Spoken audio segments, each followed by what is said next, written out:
Bashundhara GS সেন্টারে সবাইকে স্বাগত জানাই। তো তোমরা যারা 2022 এবং 2023-এর টেট পাস ক্যান্ডিডেট আছো, তো তোমাদের কিন্তু ইন্টারভিউ খুব শীঘ্রই শুরু হবে। তো কবে শুরু হবে সেই বিষয় নিয়ে আমি অবশ্যই আলোচনা করব, এবং তার পাশাপাশি তোমরা ডেমোতে যদি ভালো স্কোর করতে চাও তাহলে তোমরা কি করবে সেটাও কিন্তু এই ভিডিওতে আমি তোমাদেরকে দেখাবো। মনে রাখবে যে ডেমোতে কিন্তু 5-এর মধ্যে 4 বা 5-এর মধ্যে 5ও পাওয়া যায়, জাস্ট কয়েকটা নিয়ম তুমি যদি মেনে চলো। তো সেই নিয়মগুলো কি সেটা আগে আমি তোমাদেরকে বলবো, তোমরা কিন্তু ভিডিওটা মনোযোগ সহকারে দেখবে, এবং তারপরে আমি তোমাদের সামনে আলোচনা করব যে কবে তোমাদের ইন্টারভিউ শুরু হবে এবং ইন্টারভিউ কোথায় হবে, ডিপিএসসিতে হবে নাকি এপিসি ভবনে হবে, এবং তার পাশাপাশি ইন্টারভিউয়ে 10-এর মধ্যে সর্বোচ্চ কত নম্বর তোমরা পেতে পারো বা সর্বনিম্ন তোমরা কত নম্বর পেতে পারো সেই বিষয়গুলো কিন্তু এই ভিডিওতে আমি আলোচনা করব। এবং লাস্টে যারা এই ভিডিওটা দেখবে তাদের জন্য রয়েছে 25টি প্রশ্ন উত্তরের একটি ফ্রি পিডিএফ, যে পিডিএফটা বিগত দিনে যে 25টা প্রশ্ন উত্তর প্রাইমারি ইন্টারভিউয়ে সবথেকে বেশি ধরা হয়েছে সেটার উপরে কিন্তু দেওয়া হবে। তো প্রথমে আমি ডেমোর বিষয়টা নিয়ে আলোচনা করছি।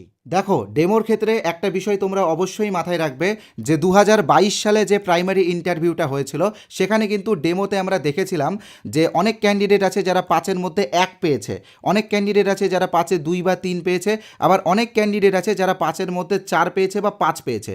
তো তুমি যদি 5-এর মধ্যে 4 বা 5 পেতে চাও তাহলে জাস্ট কয়েকটা নিয়ম তোমাকে ফলো করতে হবে। সেই নিয়মগুলো তুমি যদি মেনে চলো বা সেই নিয়মগুলো মেনে তুমি যদি ডেমোটা দাও, তো আমি এখানে তোমাকে 100% গ্যারেন্টি দিয়ে দিচ্ছি তুমি কিন্তু ডেমোতে 5-এর মধ্যে 4 বা 5-এর মধ্যে 5 পেতে পারো। ঠিক আছে? তোমাকে কোনো 1000 টাকার কোচিং সেন্টারে অ্যাডমিশন নিতে হবে না বা 1000 টাকা দিয়ে মক টেস্টও দিতে হবে না। তুমি জাস্ট আমার এই কথাগুলো মনে রাখবে, মাথায় রাখবে, এবং সেইগুলো যদি ফলো করো তাহলে আমি এখানে 100% গ্যারেন্টি দিলাম যে তুমিও ডেমোতে 5-এর মধ্যে 4 পাবে, 5-এর মধ্যে 5 পাবে। তো তোমাকে কিন্তু পুরো ভিডিওটা মনোযোগ সহকারে দেখতে হবে, স্কিপ করে বা কেটে দেখলে কিন্তু কোনো কাজেই লাগবে না ভিডিওটা। ঠিক আছে? তো ডেমোর ক্ষেত্রে জাস্ট 5টা গুরুত্বপূর্ণ নিয়ম তোমাকে মেনে চলতে হবে। সেই 5টা নিয়ম কি আমি এই ভিডিওতে বলে দেবো, তুমি জাস্ট খাতার মধ্যে নোটস করো আর এক একটা করে পয়েন্টগুলো কিন্তু ভালো করে বোঝার চেষ্টা করো। ঠিক আছে? মনে রাখবে ফার্স্টে যে নিয়মটা তোমাকে ফলো করতে হবে সেটা হচ্ছে বোর্ড ওয়ার্কিং। যে হোয়াইট বোর্ডে তুমি ডেমো দেবে সেই হোয়াইট বোর্ডে কী কী কাজ করতে হবে সেটা কিন্তু ফার্স্টে আমি তোমাদেরকে বলবো। এখানে আমি একটা নমুনা দিয়েছি, তো এটাকে আমি বিশ্লেষণ করেও তোমাদেরকে বুঝিয়ে দেবো। ঠিক আছে? তোমরা এটার একটা স্ক্রিনশট নিতে পারো, বা তাছাড়াও এই পিডিএফটা আমি তোমাদেরকে দেবো। এখানে পিডিএফে আমি সব কিছু দিয়েছি, গাইডগুলো।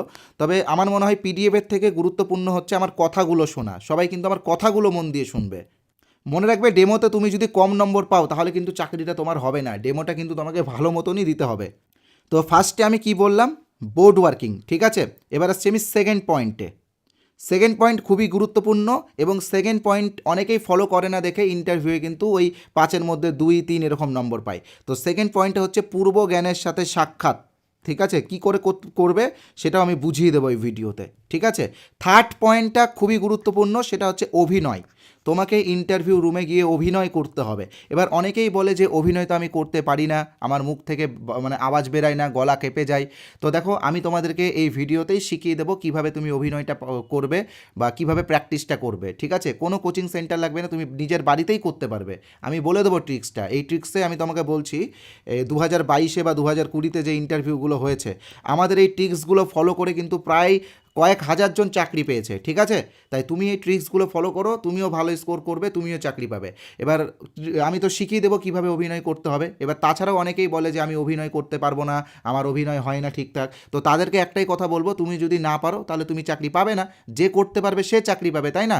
সরকার তো তাকেই নেবে যে ভালো ডেমো দিতে পারবে। তো তুমি যদি না পারো তাহলে তুমি চাকরি পাবে না। জাস্ট সিম্পল কথা। ঠিক আছে? তাই সবাই কিন্তু ভালোভাবে অভিনয়টা শিখবে। কিভাবে শিখবে আমি বলে দেবো, কোনো চাপ নেওয়ার দরকার নেই, একদম সোজা বিষয়। চতুর্থ পয়েন্টটা খুবই গুরুত্বপূর্ণ, সেটা হচ্ছে অন্তর্ভুক্তিমূলক শিক্ষা বা ইনক্লুসিভ এডুকেশনকে ফলো করতে হবে। কিভাবে করবে একদম শিখিয়ে দেবো, সহজ 1 লাইনে শিখিয়ে দেবো, কোনো অসুবিধা হবে না। এই 1 লাইনে শেখার জন্য কিন্তু ইন্টারভিউয়ে 5-এ 5 বা 5-এ 4 পাবে।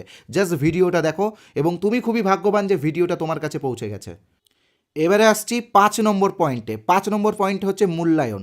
অনেকে ডেমো দেওয়ার পরে মূল্যায়ন সংক্রান্ত প্রশ্নোত্তর করে না বলে 1 নম্বর করে কম পায়। তো মনে রাখবে, মূল্যায়নটা ভালোভাবে করতে হবে, এবং মূল্যায়নের ক্ষেত্রে সিসিইকে অ্যাপ্লাই করতে হবে। কন্টিনিউয়াস অ্যান্ড কম্প্রিহেন্সিভ ইভ্যালুয়েশনকে ফলো করে মূল্যায়ন করতে হবে। সেটাও তোমরা কিভাবে করবে আমি শিখিয়ে দেবো, এই ভিডিওতেই শিখিয়ে দেবো, কোনো চাপ নেই। জাস্ট ফ্রি মাইন্ডে ভিডিওটা দেখো, একদম রিল্যাক্স হয়ে ভিডিওটা দেখো, এক এক করে সব শেখাবো। ঠিক আছে? তো প্রথমে যেটা আমরা আসছি, বোর্ড ওয়ার্কিং, কীভাবে বোর্ড ওয়ার্কিং করবে, ঠিক আছে। একটা জিনিস মনে রাখবে যে তোমার হাতের লেখা খাতাতে খুবই ভালো, ঠিক আছে, তো সবাই পড়তে পারে, সবাই বুঝতে পারে, তার মানে এটা না যে হোয়াইট বোর্ডেও তোমার হাতের লেখা ভালো হবে। হোয়াইট বোর্ডে কিন্তু অনেকটা বড় করে লিখতে হয়, ঠিক আছে। তাই প্রথমে বাড়িতে একটা হোয়াইট বোর্ড কিনো, 300-400 টাকা দাম নেবে এবং ইমিডিয়েটলি কেনো, কারণ ইন্টারভিউ খুব শীঘ্রই শুরু হবে। 300-400 টাকা দিয়ে একটা হোয়াইট বোর্ড কেনো এবং সেই হোয়াইট বোর্ডে হাতের লেখা প্র্যাকটিস করো, ঠিক আছে। এবার ইন্টারভিউ রুমে গিয়ে ডেমো দেওয়ার আগে তোমাকে যেটা ফলো করতে হবে সেটা হচ্ছে বোর্ডকে সাজাতে হবে। তো মনে রাখবে প্রথমে উপরে যেটা লিখবে সেটা হচ্ছে বিষয়, তুমি যেই বিষয়টা পড়াবে। ধরো এখানে আমি বাংলার উপরে এক্সাম্পল দিয়েছি এবং আমরা চাষ করি আনন্দে, এই কবিতাটির মধ্যে দিয়ে আমি তোমাদেরকে মানে ডেমো দেওয়াটা শেখাচ্ছি। তো এখানে আমি এটার উপরেই বুঝিয়েছি। তো তুমি যদি পরিবেশবিদ্যার উপরে ডেমো দাও তাহলে তুমি এখানে বিষয় লিখবে পরিবেশবিদ্যা, তুমি যদি অঙ্কের উপরে দাও তাহলে গণিত লিখবে, তুমি যদি ইংরেজির উপরে দাও তাহলে ইংরেজি লিখবে, ঠিক আছে। যেই বিষয় তুমি পড়াবে বা যেই বিষয়ে তুমি ডেমো দেবে সেটা কিন্তু এখানে অবশ্যই মেনশন করবে এবং সেটা সবার উপরে।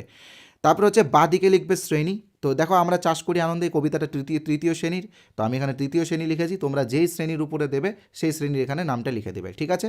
আর তারিখটা এখানে আমি এটা দিয়েছি, তবে তোমাদের যেদিন ইন্টারভিউ থাকবে সেই দিনের তারিখটা কিন্তু দেবে, ঠিক আছে। তারপর এই যে লেখা আছে আজকের পাঠ আমরা চাষ করি আনন্দে। এবার তুমি যদি জল দূষণ পড়াও জল দূষণ, পরিবেশ বন্ধু বুঝাতে পারো, গণিতের ধারণা দিলে গণিতের ধারণা, অঙ্কের ধারণা, মানে যেটা আছে তুমি যে টপিকটা সিলেক্ট করবে সেটা এখানে লিখে দেবে, ঠিক আছে। এর বেশি কিছু লেখার দরকার নেই, জাস্ট এই 4টা টপিক, ঠিক আছে। মাথায় রাখবে, স্ক্রিনশট করে নাও, ঠিক আছে। ঠিক আছে, সব একটু স্ক্রিনশট করে নাও। এবারে আসছি সেকেন্ড স্টেপ, ঠিক আছে। দ্বিতীয় পদ্ধতিতে মনে রাখবে হচ্ছে কি পূর্ব জ্ঞানের সাথে সাক্ষাৎ করতে হবে। তো সেটার জন্য কিভাবে করবে আমি দেখিয়ে দিচ্ছি। দেখো এখানে আমি সব লিখে দিয়েছি, কোনো অসুবিধা নেই। তাছাড়াও আমি তোমাদেরকে বলে দিচ্ছি, লেখাটা গুরুত্বপূর্ণ না, আমার কথাটা শোনাটা তোমাদের জন্য খুবই গুরুত্বপূর্ণ। কিভাবে তোমরা পূর্ব জ্ঞানের সাথে সাক্ষাৎ করবে আমি তোমাদেরকে বলে দিচ্ছি।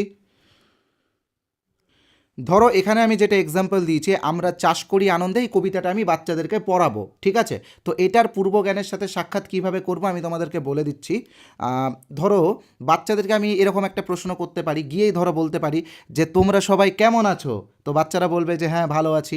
তো আমি কয়েকটা বাচ্চার নাম রাখবো, যার মধ্যে একজনের নাম থাকবে হচ্ছে ধরো সুমন, ঠিক আছে। তো সুমনকে আমি জিজ্ঞেস করবো সুমন তুমি আজকে কি খেয়ে এসেছো। তো ধরো সুমন বলল রুটি খেয়ে এসেছি, তা বা মুড়ি খেয়ে এসেছি। তো আর একটা ছেলে আছে যার নাম ইয়াসিন, ইয়াসিনকে বলবো ইয়াসিন তুমি আজকে কি খেয়ে এসেছো। তো ইয়াসিন বলবে ভাত খেয়ে এসেছি। মানে এতগুলো ছাত্রর মধ্যে একজনকে আমি ভাত পাবোই, বা যদি রুটি বা ভাত বা মুড়ি কিছু না একটা পাবোই যারা খেয়ে এসেছে, ঠিক আছে। তো কেউ যদি ভাত বলে বা কেউ যদি মুড়ি বলে বা কেউ যদি রুটি বলে, ধরো কেউ বললো যে ভাত খেয়ে এসেছি, তো তাকে প্রশ্ন করবো বলো তো ভাত কী থেকে তৈরি হয়। তো তখন সেই ছেলেটা বলবে চাল থেকে, বা অন্য কেউ উত্তর দেবে চাল থেকে, কোনো একটা বাচ্চা। তো আবার আমি তাদেরকে রিপিট প্রশ্ন করব যে চাল কী থেকে তৈরি হয়। তখন তারা উত্তর দেবে যে চাল ধান থেকে তৈরি হয়, তাই না। তো তারপর আমি তাদেরকে প্রশ্ন করব যে ধান কিভাবে পাওয়া যায়। তো তখন তারা বলবে যে গাছ থেকে ধান পাওয়া যায় বা ধানকে চাষ করতে হয়। এই যে চাষ পয়েন্টে অবধি আমি যে আনছি, এটা কিন্তু আমি তাদের সাথে পূর্ব জ্ঞানের সাথে সাক্ষাৎ করাচ্ছি। তো যখনই চাষ শব্দটা আসবে তখন আমরা কিন্তু মূল পাঠে যাব, ঠিক আছে। মূল পাঠ এখানে আছে, মূল পাঠ আমি পড়াবো। তবে তার আগে মনে রাখবে যে তোমাদেরকে একটু অভিনয়টা শিখতে হবে। অভিনয়টা না হলে কিন্তু তুমি ভালো ইন্টারভিউ দিতে পারবে না। তো কিভাবে অভিনয়টা শিখবে আমি বলে দিচ্ছি। আমার কথাটা জাস্ট ভালো করে বোঝার চেষ্টা করো, একদম মন দিয়ে শুনবে। এটা হচ্ছে তুমি যে ডেমো দিচ্ছ, তো ডেমো রুমে বা ইন্টারভিউ রুমে কিন্তু তুমি কোনো স্টুডেন্ট পাবে না। যারা ইন্টারভিউ নেবে তাদেরকেই কিন্তু তোমাদেরকে ছাত্রছাত্রী মনে করতে হবে, ঠিক আছে। এটার জন্য তুমি তাদের কাছে একটা পারমিশন নেবে যে স্যার বা ম্যাডাম আমি কি আপনাদেরকে ছাত্রছাত্রী মনে করতে পারি বা শিক্ষার্থী মনে করতে পারি। তবে এক্ষেত্রে কিন্তু এটা বলবে না যে শুধু ছাত্র মনে করতে পারি বা ছাত্রী মনে করতে পারি, তুমি বলবে শিক্ষার্থী মনে করতে পারি, ঠিক আছে। শিক্ষার্থী মানে ছেলে মেয়ে উভয়কেই বোঝাবে, ঠিক আছে। না তো এখানে আবার কি জেন্ডার স্টেরিও টাইপের বিষয় চলে আসবে, তুমি কিন্তু নেগেটিভ পেয়ে যাবে। প্রশ্নটা এইভাবে করবে যে স্যার আমি কি আপনাদের শিক্ষার্থী মনে করতে পারি, বা ম্যাডাম আমি আপনাদেরকে কি শিক্ষার্থী মনে করতে পারি। তো এই যে যারা স্যার ম্যাডাম আছে এদেরকে কিন্তু তোমাদেরকে শিক্ষার্থী মনে করতে হবে। তো এটাই কিন্তু তোমার সবথেকে বড় অভিনয়, তাদেরকে ছাত্র হিসেবে তোমাকে কল্পনা করতে হবে। তো এটার সবথেকে বড় বা সবথেকে সহজ উপায় আমি বলে দিচ্ছি, যেটা অ্যাপ্লাই করলে তুমি বাড়িতে এইগুলো শিখে যাবে। বাড়িতে যে হোয়াইট বোর্ডটা কিনছো আমি বলে দিয়েছি কিনে নিতে সবাইকে হোয়াইট বোর্ডের সামনে টেবিল রাখবে, বাবা মা দাদু বা যার বাড়িতে ঠাকুমা আছে ঠাকুমা বা কাকা বা ভাই বোন ওদেরকে বসিয়ে দাও, বসিয়ে দিয়ে ওদের সামনে ডেমো দাও এবং ওদেরকে ছাত্র হিসেবে ফিল করো, তাহলেই দেখবে ওই ইন্টারভিউ রুমে গিয়ে এই বিষয়গুলো তুমি নিজে থেকেই অভিনয় করতে পারবে। এবার যারা এটা প্র্যাকটিস করবে না তারা নিজেরাই পস্তাবে। যতই তুমি কোচিং সেন্টার নাও, কোনো কোচিং সেন্টার কিন্তু এইগুলো তোমাকে শেখাবে না, এইগুলো তোমাকে নিজে থেকেই বাড়িতে বাবা মা ঠাকুরদা ঠাকুমা যার আছে যার কাকু আছে তাদেরকে টেবিলে চেয়ারে বসাও, 1 ঘন্টা করে ডেলি তাদের সামনে ডেমো প্র্যাকটিস করো যদি চাকরি পেতে চাও। তো এইভাবে কিন্তু প্র্যাকটিস করো, কারণ ইন্টারভিউ রুমে এই যারা ইন্টারভিউ নেবে তাদেরকেই তোমাদেরকে ছাত্র হিসেবে মনে করতে হবে এবং তাদের সামনেই অভিনয় করে দেখাতে হবে, ঠিক আছে? তো এটা সব থেকে বড় রাস্তা হচ্ছে প্র্যাকটিস। প্র্যাকটিস শুরু করে দাও এখন থেকেই, ওকে? তো এবার আমি আসছি আরেকটা বিষয় নিয়ে, সেটা হচ্ছে 4 নম্বর বিষয় এবং খুবই গুরুত্বপূর্ণ একটি বিষয়, সেটা হচ্ছে অন্তর্ভুক্তিমূলক শিক্ষাকে গুরুত্ব দিতে হবে। কোনো কিছু না, এক লাইনে বুঝিয়ে দিচ্ছি, ঠিক আছে? তুমি যে যারা ইন্টারভিউ যারা নিচ্ছে, ধরো এই স্যারগুলো ইন্টারভিউ নিচ্ছে টেবিলে, তো এদের তুমি একটা করে নির্দিষ্ট নাম দেবে। কারো নাম দেবে, ধরো যদি এখানে একজন ম্যাডাম থাকে, ম্যাডামের নাম দিলে হচ্ছে তানজিমা, একজন স্যার আছে তার নাম দিলে গুরপ্রীত, ঠিক আছে? একজন স্যার আছে তার নাম দিলে সুমন। তো এখানে দেখবে 3 রকম কমিউনিটির মানে নাম তুমি দিচ্ছ, একজন আছে হিন্দু, একজন আছে মুসলিম, একজন আছে খ্রিস্টান বা একজন আছে শিখ। তো এরকম এই যে কমিউনিটি 4-5টা কমিউনিটির যে তুমি নাম দিচ্ছ, এর ফলে কিন্তু এটাই তুমি বোঝাচ্ছ যে বিদ্যালয় সবার জন্য, বিদ্যালয়ে কোনো ধর্মীয় ভেদাভেদ থাকে না, কোনো সামাজিক ভেদাভেদ থাকে না, বা কোনো লিঙ্গ সংক্রান্ত কোনো ভেদাভেদ থাকে না, বিদ্যালয়ে কিন্তু সবাই আসতে পারে। তো এইভাবে এগুলোকে কিন্তু তোমাকে ফিল করতে হবে। তুমি শুধু বলে দিলে যে তার নাম তানজিমা, তার নাম ইয়াসিন বা তার নাম মাহমুদ, এরকম বলে দিলে, বা তার নাম সুমন, তার নাম অভিষেক, তার নাম ওই সোমনাথ, এইগুলো বললে কিন্তু হবে না। সব রকম ধর্মের বাচ্চাদের নাম বলেই ডাকবে, কারণ বিদ্যালয় এমনই একটা প্রতিষ্ঠান যেখানে সকল ধর্মের শিশুদেরকে ওয়েলকাম করা হয়েছে, সকল সামাজিক পরিস্থিতি থেকে উঠে আসা ছেলে বা সকল আর্থিক থেকে উঠে আসা ছেলেকে কিন্তু আনা হয়েছে বা শিক্ষার্থীদের আনা হয়েছে। তাই এখানে কিন্তু তুমি সবার নাম বলবে, সব রকম কমিউনিটির নামের উপরে কিন্তু তাদের একটা নাম দেবে, ঠিক আছে? তো এইগুলো হওয়ার পরে কিন্তু তুমি কবিতা পড়ানো শুরু করবে। যদি পরিবেশবিদ্যা পড়ো পরিবেশবিদ্যা পড়াবে, অঙ্ক পড়ালে অঙ্ক পড়াবে, কোনো চাপ নেই। এই নিয়মগুলো সবার সব কিছুর ক্ষেত্রে একই, মানে এই যে অভিনয় করা বা পূর্বজ্ঞানের সাথে সাক্ষাৎ করা বা বোর্ড ওয়ার্ক করা, এগুলো কিন্তু একই, ঠিক আছে? তো এবার ধরো তুমি হচ্ছে আমরা চাষ করি আনন্দে একটা কবিতা পড়াচ্ছ, তো তুমি টেট পরীক্ষা দেওয়ার সময় এইগুলো শিখেছো যে সমবেত পাঠ করতে হয় কবিতার ক্ষেত্রে। তো সমবেত পাঠ করবে, প্রথমে তুমি বলবে, তারপর তোমার শুনে শুনে শিক্ষার্থীরা বলবে, ঠিক আছে? তো সমবেত পাঠকে অ্যাপ্লাই করবে। পড়ানো শেষ হলে তোমাদেরকে নিতে হবে হচ্ছে মূল্যায়ন। তো এটা হচ্ছে লাস্ট স্টেপ বা 5 নম্বর স্টেপ, মূল্যায়ন। মূল্যায়নটা ঠিকঠাক করতে হবে। মূল্যায়নের ক্ষেত্রে মনে রাখবে যে সিসিই বা কন্টিনিউয়াস অ্যান্ড কম্প্রিহেন্সিভ ইভ্যালুয়েশনকে অ্যাপ্লাই করতে হবে। মনে রাখবে কন্টিনিউয়াস অ্যান্ড কম্প্রিহেন্সিভ ইভ্যালুয়েশন মানে 3 রকমের তোমাকে প্রশ্ন করতে হবে, যার মধ্যে প্রথমটা থাকবে জ্ঞানীয়, দ্বিতীয়টা থাকবে সামাজিক, তৃতীয়টা থাকবে নৈতিক, ঠিক আছে? বা মূল্যবোধ রিলেটেড, ঠিক আছে? একটা জিনিস তোমরা জাস্ট একটু অনুমান করো, ভালো করে বোঝো। এই যে আমরা চাষ করি আনন্দে, এটা একটা রবীন্দ্রনাথ ঠাকুরের লেখা একটা কবিতা।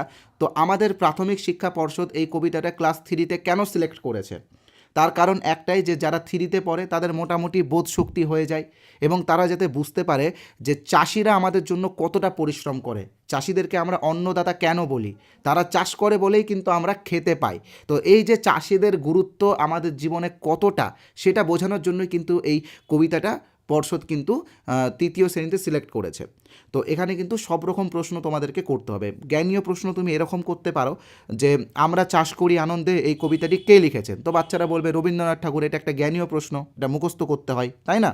তবে মনে রাখবে যে সামাজিক প্রশ্নগুলো কিন্তু তোমাকে করতে হবে, কারণ কন্টিনিউয়াস অ্যান্ড কম্প্রিহেন্সিভ ইভ্যালুয়েশন এটাই বলছে যে শিশুর সর্বাঙ্গীন বিকাশ করতে হবে, ঠিক আছে? তো সামাজিক প্রশ্নটা এরকম যে মানে চাষিরা আমাদের জীবনে কতটা গুরুত্বপূর্ণ ভূমিকা পালন করছে, তাই না? তারা বলবে যে ছাত্ররা বা শিক্ষার্থীরা বলবে তারা আমাদের জীবনে খুবই গুরুত্বপূর্ণ ভূমিকা পালন করছে, কারণ আমরা যে খাবার খাই সেইগুলো কিন্তু সবই চাষিদের জন্য বা কৃষকদের জন্য, তাই না? কৃষকরা উৎপাদন করে বলেই কিন্তু আমরা খাবার পাই। তো এটা বাচ্চাদেরকে ছোট থেকে বোঝাতে হবে, কৃষকদেরকে যেন বাচ্চারা ছোট থেকে সম্মান করে, তাই না? এইগুলো কিন্তু বোঝাতে হবে। তাছাড়াও এরকম প্রশ্ন করতে পারো যে চাষ করার জন্য কী কী যন্ত্রপাতি ব্যবহার করা হয়, তাই না? তাছাড়াও চাষিদের গুরুত্ব কতটা আমাদের জীবনে। তো এরকম প্রশ্ন করে তুমি তাদের কিন্তু সব রকম বিকাশের ক্ষেত্রে প্রশ্ন করতে পারবে। তো এই প্রশ্নের মধ্যে দিয়ে তুমি ইভ্যালুয়েশন করবে এবং তারপরে যেটা তুমি করবে সেটা হচ্ছে, এখানে আমি লিখে দিয়েছি, পাঠদান শেষ হলে অবশ্যই ব্ল্যাকবোর্ড বা হোয়াইট বোর্ডটি ভালো করে পরিষ্কার করবে। তো এখন হোয়াইট বোর্ডেই ডেমো দিতে দেয়, তো হোয়াইট বোর্ডটা ভালো করে পরিষ্কার করবে। অনেকে কি করে, ডেমোটা ভালো দেয়, মূল্যায়ন অবধি সব কিছু ঠিকঠাক করে, কিন্তু বোর্ডটা মোছে না, পরিষ্কার করে না, 1 নম্বর মাইনাস পেয়ে যায়, 5-এর মধ্যে 4 পাই, তাই না? তো 5-এর মধ্যে 5 পাওয়ার জন্য এটা মনে রাখবে যে ভালোভাবে হোয়াইট বোর্ডটাকে মুছতে হবে, পরিষ্কার করতে হবে, ঠিক আছে? সেটা তুমি যেই টপিকের উপরে ডেমো দাও না কেন, এটা কিন্তু তোমাকে ফলো করতে হবে। এবার ইন্টারভিউয়ার যারা আছে বা যারা এক্সামিনার আছে, তারা কিন্তু তোমাকে কয়েকটা প্রশ্ন করতে পারে। তো যেই টপিকটা তুমি ডেমো দেবে সেই টপিকটার উপরে কিন্তু তুমি ডিপ নলেজ নিয়ে নেবে। ধরো এখানে আমরা চাষ করি আনন্দের উপরে আমি বুঝিয়েছি, তো এখানে দেখো এটা প্রশ্ন করতেই পারে যে আমরা চাষ করি আনন্দে কবিতাটি কার লেখা, রবীন্দ্রনাথ সম্পর্কে কিছু বলুন, রবীন্দ্রনাথ কবে নোবেল পেয়েছে? তো 1913 সালে রবীন্দ্রনাথ নোবেল পেয়েছে এবং প্রথম ভারতীয় হিসেবে তিনি নোবেল পান, ঠিক আছে? কোন কাব্যগ্রন্থের জন্য নোবেল পেয়েছেন? এই টাইপের প্রশ্ন কিন্তু তোমাকে একটু খেলানোর জন্য ওরা করবে, মানে লিঙ্ক করে করে ধরবে, ঠিক আছে? এই যে তোমাকে এটাও ওরাও করতে পারে যে চাষ করার জন্য প্রয়োজনীয় জিনিসগুলি কী কী, ধান থেকে কী কী পাওয়া যায়, তাই না? অঘ্রাণ মাসটির পুরো নাম কি? অগ্রহায়ণ। তো এইগুলো তোমাকেও ওরা করতে পারে, মানে যারা ইন্টারভিউ নিচ্ছে তারাও কিন্তু এই প্রশ্নগুলো তোমাকে করতে পারে। তো এই পিডিএফটা আমি তোমাদেরকে পৌঁছে দেবো তোমাদের কাছে। কীভাবে পিডিএফটা তোমরা পাবে সেটা আমি বলে দেবো, তোমরা এবার ভিডিওটা দেখো। এবং তোমরা যারা আমাদের কোর্স এখনও জয়েন করোনি, আমি তোমাদেরকে বলে রাখছি। তো দেখো, প্রাইমারি ইন্টারভিউ এবং অ্যাপটিটিউড টেস্টের উপরে আমরা একটি গাইড কোর্স এনেছি। এই কোর্সটা তোমাদের সেলফ স্টাডিকে আরও উন্নত করবে। তো এই কোর্সের প্রাইস কিন্তু অরিজিনাল প্রাইস যেটা রয়েছে সেটা 499 টাকা। তবে আজকে রাত 12টা পর্যন্ত আমরা এখানে প্রায় 50%-এর একটি অফার দিয়েছি। তোমরা মাত্র 251 টাকাতে এই কোর্সটি পেয়ে যাবে। তো যারা এই কোর্সটি এখনও পারচেস করোনি, আমি বলবো ইমিডিয়েটলি পারচেস করে নাও।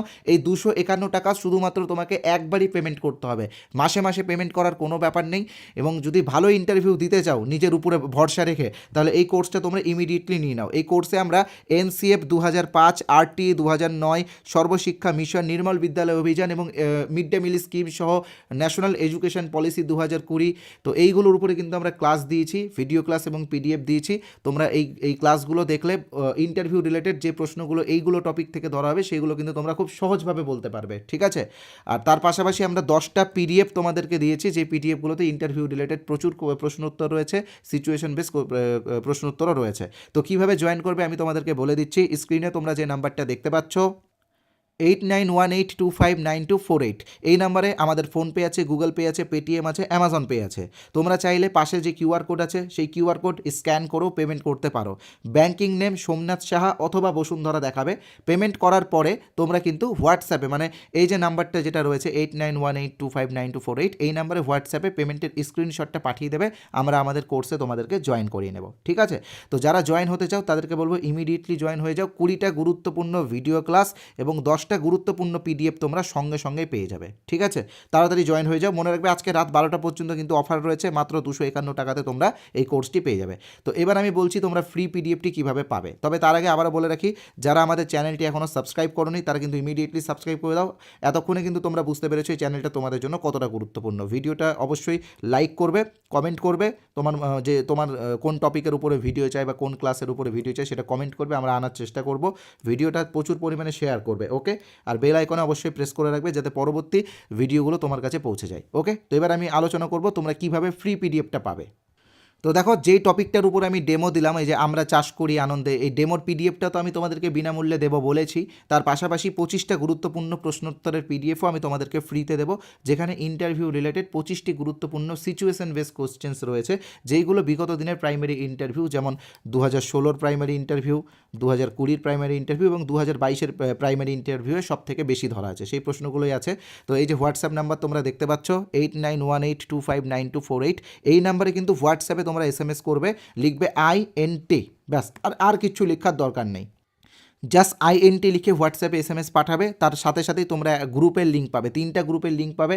দেখবে মিডিলে যে গ্রুপটা আছে সেটা কিন্তু প্রাইমারি ইন্টারভিউ রিলেটেড। তো ওই হোয়াটসঅ্যাপ গ্রুপে তোমরা জয়েন হয়ে যাবে। তো অনেক ক্ষেত্রে তোমরা দেখো যে গ্রুপের লিঙ্কটা কাজ করে না। তো এটার কারণ কি, তোমরা আমাদের নাম্বারটা সেভ করো না।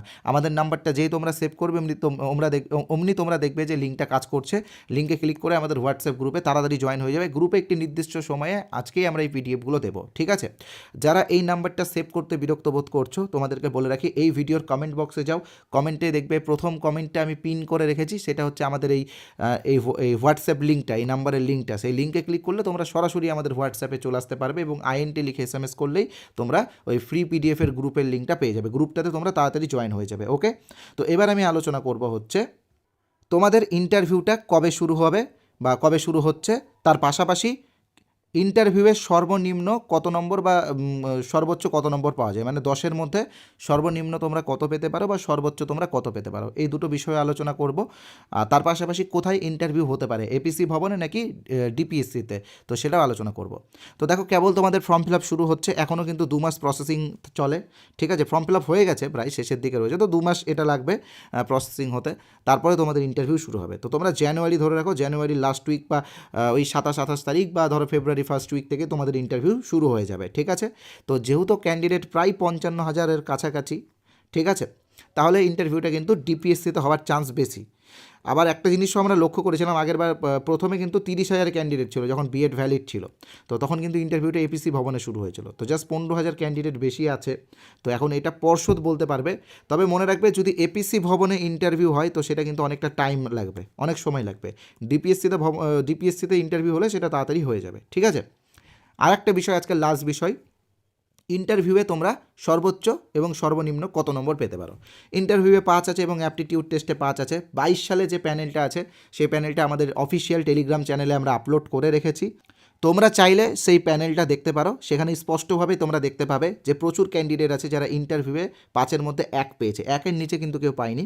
অ্যাপটিটিউড টেস্টেও কিন্তু 1 পেয়েছে, অর্থাৎ 10-এর মধ্যে সর্বনিম্ন তোমরা 2 পেতে পারো এবং সর্বোচ্চ তোমরা কিন্তু 10-এ 10 পেতে পারো। 10-এ 10ও কিন্তু অনেকজন পেয়েছে, ঠিক আছে। এবার ইন্টারভিউয়ে কোনো জালিয়াতি হবে না, কারণ অন ক্যামেরায় তোমাদের ইন্টারভিউ হবে, তাই তোমরা ইন্টারভিউ প্র্যাকটিস করো, সেলফ স্টাডি করো, আমি যে প্রসেসগুলো বললাম সেইগুলোকে ফলো করো, ঠিক আছে, তাহলে তোমরা একটা ভালো ইন্টারভিউ দিতে পারবে। ধন্যবাদ আজকের এই ভিডিওটা দেখার জন্য। ভিডিওটা ভালো লাগলে ভিডিওটা অবশ্যই শেয়ার করবে, লাইক করবে এবং তোমাদের মানে যারা বন্ধু বান্ধবী রয়েছে তাদের কাছেও কিন্তু ভিডিওটা পৌঁছে দেবে, এটা কিন্তু তোমাদের দায়িত্ব। ধন্যবাদ।